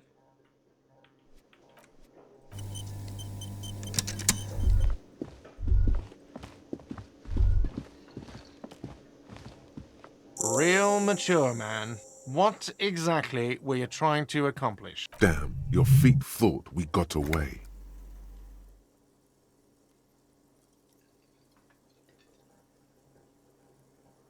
You know what? The stupid drinks you've had are on the house. You know why? Because I know you can't pay for them. Now, I still have to charge you for 3 nights and the broken window. That's 100 square. Don't thank me yet. You still owe me 100 real. If you don't... Now, what the hell did you want? I assume you wanted something to come back here.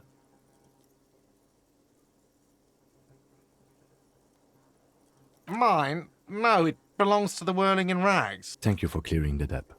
Why do you keep the container locked? Why? To keep the hobos and drunks out. That's why. And the neighbors, too. They put their trash there, and they don't pay for the garbage company. I thought as much. And are you the only party with access to the trash container? Well, yes. Us and the garbage disposal company. It seems a little callous, doesn't it? Something stirs in you.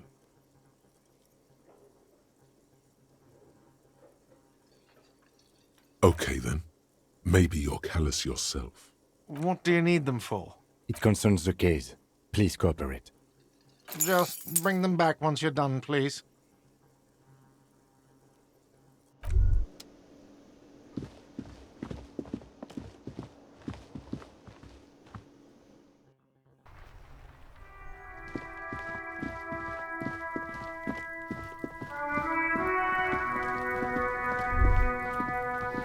This trash container is locked. With a well-oiled crack, the lock pops open. Don't. Maybe you shouldn't. The smell of rotten food rises to greet you. You see soggy cartons, dirty rags, and organic waste. We're just in time. This hasn't been emptied for over a week.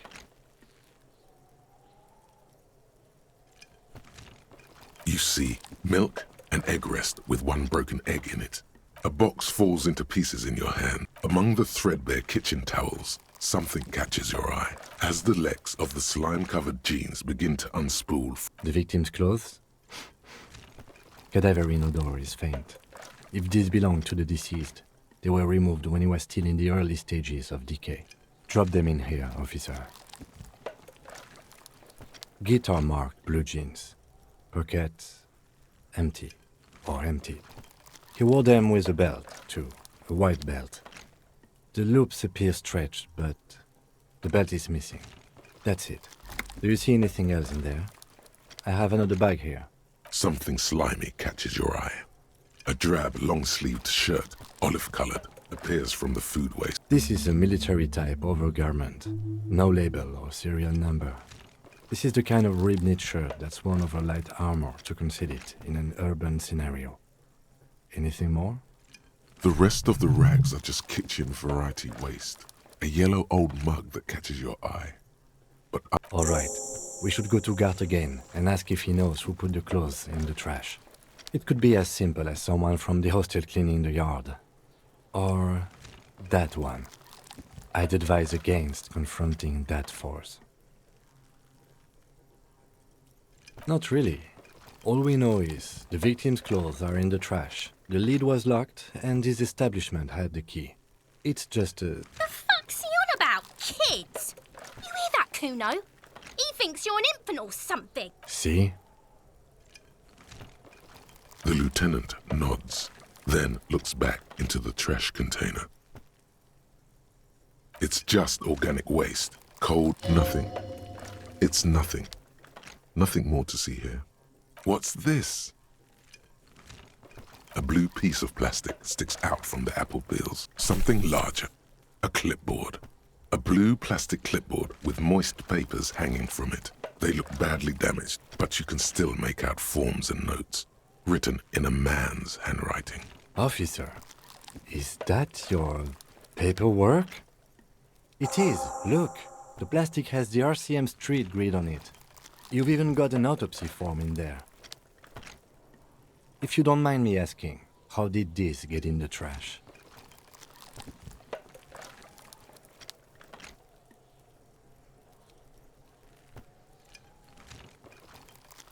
Boring. Try dangerous. You should do a thorough inventory of that. Be sure some has not fallen into the hands of the RCM's enemies, organized crime or worse. Official notes sometimes contain informants' names, even it would also not hurt to start taking notes on the case. Now, tell me what your eagle eyes see. Or are we finished? Some items, such as the ledger you found, are interactable. Go to your inventory and select the Interact tab to read your paperwork.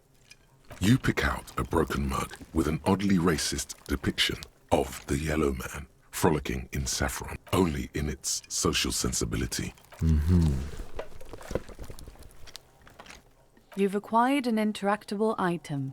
Investigate this item further by going to the Interact tab in your inventory. The container sounds a muffled gong. That's one thing off the list. I think we got it all.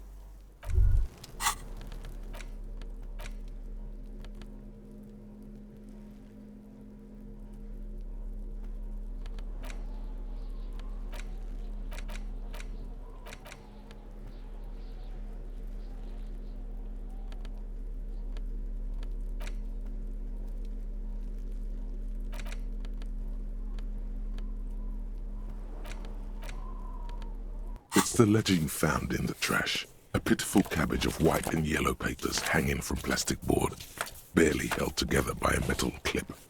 This sad display is made complete by the faint smell of urinal cleaner. There's a piece of toilet paper, or is it cleaning tissue? No, it's toilet paper, desperately sticking to the back of the blue plastic clipboard. It's a metaphor for you. Thank you, waterlogged ledger, for spelling it out for us. Below the pathetics, terror. Do not look into its blue heart. An aluminium block runs the width of the board, biting down on the paperwork. Its crocodile teeth are the only thing keeping the papers together. The surface is interrupted by a silvery sticker. It's rectangular, sparkling with iridescence. It is similar to the RCM watermark on your blazer the lieutenant mentioned. Didn't he say something about the headlights of his motor carriage? That you can read these there? What? Yes, halogen watermark used for adding information to RCM property. It depends. Aside from an anti-counterfeiting stand. Maybe yours will have how many cases you've solved. How many years you've been on the force, he's thinking. It'll have that. Any capable light with the right wavelength will do. Yes, RCM vehicles have had lights tuned especially to reveal halogen watermark. This means you can read the watermarks if you just turn the lights on. Okay. While a bunch of sodden papers sag from the clipboard in your hand, it's a sorry sight. It's just toilet paper sticking to the back of the plastic clipboard. You can take it off if you want.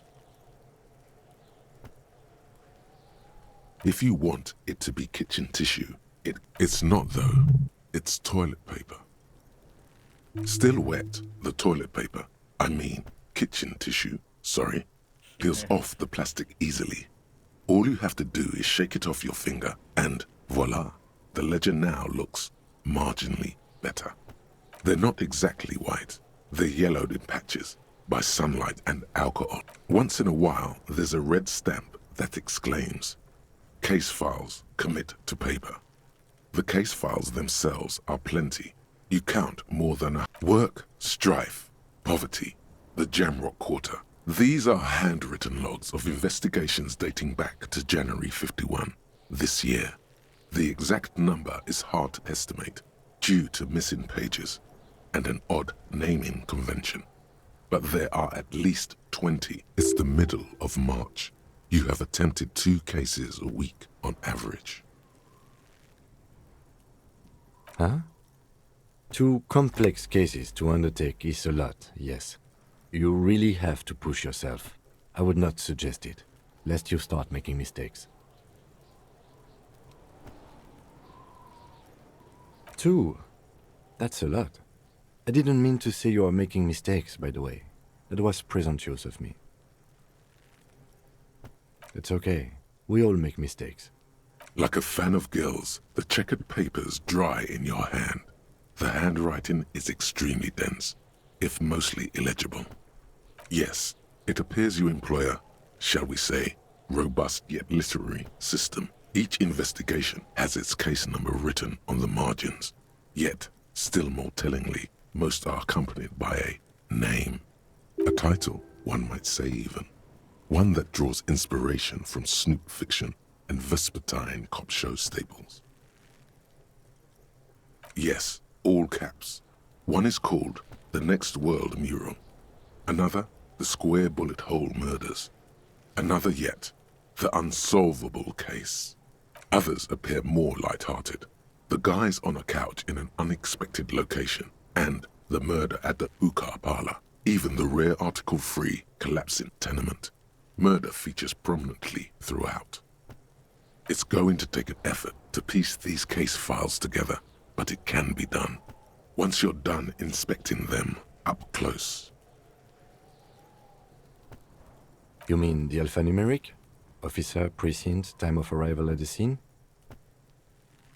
Oh, you mean the titular? Yes, well, so do I. In our defense, almost everyone in the RCM does. It's a holdover from the early days of the RCM, right after the revolution, when the organization had little idea how to do things. It persists in an unofficial capacity. Officers use these titles to refer to their work among themselves. Again, in your defense, I seem to have named one the man with the hole in his head. I pray his loved ones never find out. Rail spiked through the head. He died.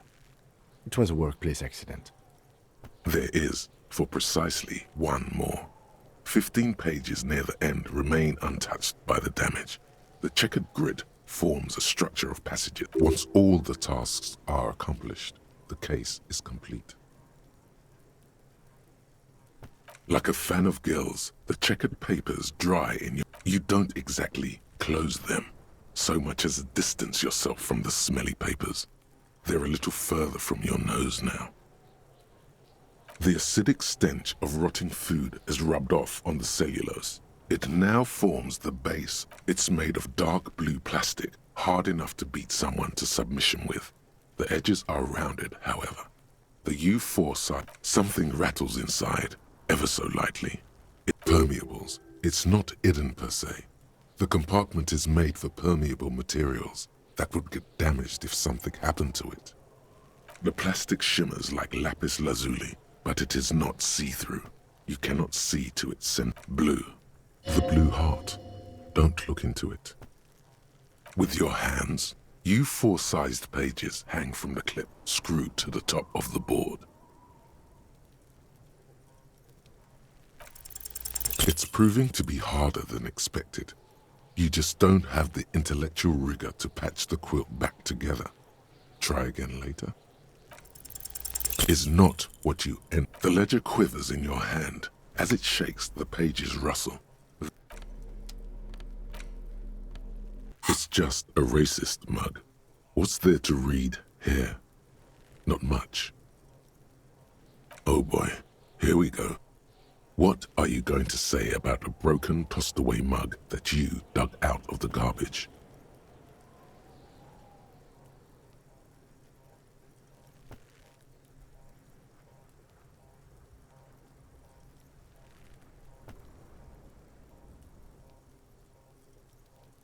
If you want to earn some change by guilting people, go for it. But if you want to earn real dough, finish the case and start getting paid again.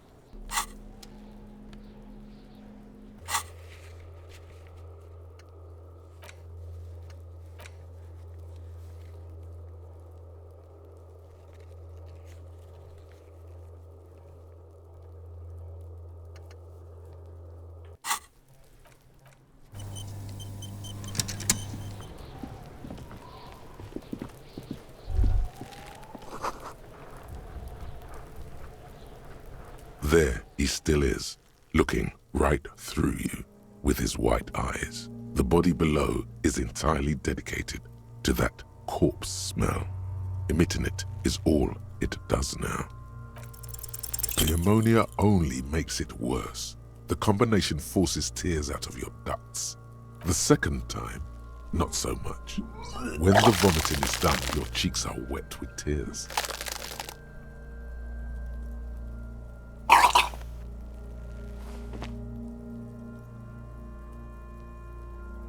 Nor does the wind right now. The weight is reassuring, like a crenel on solid fortification. Pat, pat, pat. I've seen strong men turn themselves inside out for hours. You are facing tough odds here. Alcohol withdrawal makes it considerably harder.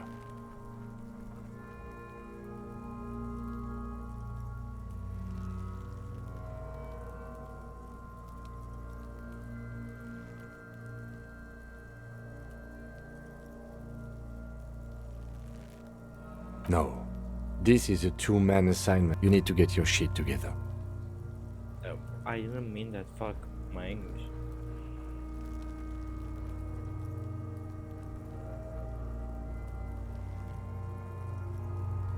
We should go talk to the locals. Find something else to do while the wind changes. You've gained a thought. When this dialogue is over, go to your thought cabinet and internalize it. Give it half an hour. Get yourself together. Then come back and have another go.